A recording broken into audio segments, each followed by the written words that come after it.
ভাত, আর একটা হয়েছে যেটা হলো সমস্ত সবজি দিয়ে চিকেন হয়েছে, ঠিক আছে। এমনি চিকেন স্টু করি, পেঁপে তারপর গাজর, বিনস, ক্যাপসিকাম এই সমস্ত দিয়ে করি। আজকে পেঁপে ছিল না বাড়িতে, ঠিক আছে।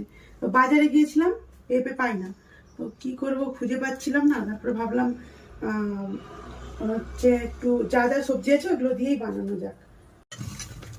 ওই যে ভাত দিয়েছি, আর একটু লেবু দিয়ে দিই। আর এখানে দেখো সব রকম সবজি এর মধ্যে রয়েছে, বুঝলে।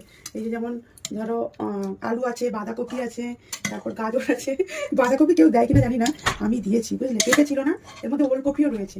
দারুণ টেস্ট হয়েছে, হয়তো শুনতে খারাপ বা দেখতে খারাপ হয়েছে, কিন্তু খেতে দারুণ হয়েছে। আমি একটু ঝোল টেস্ট করে দেখে নিয়েছি, দারুণ টেস্ট হয়েছে। এই যে লেগ পিসটা আমার মেয়েকে দিলাম, আমি লেগ পিস খেতে খুব ভালোবাসি। আর সব থেকে আমার মেয়ে যেটা পছন্দ করে সেটা হচ্ছে এর যে ঝোলটা, এই ঝোলটা দেবো। ও খুব পাতলা ঝোল খেতে পছন্দ করে, ঠিক আছে। সেই জন্য ওর জন্য এই ঝোলটা।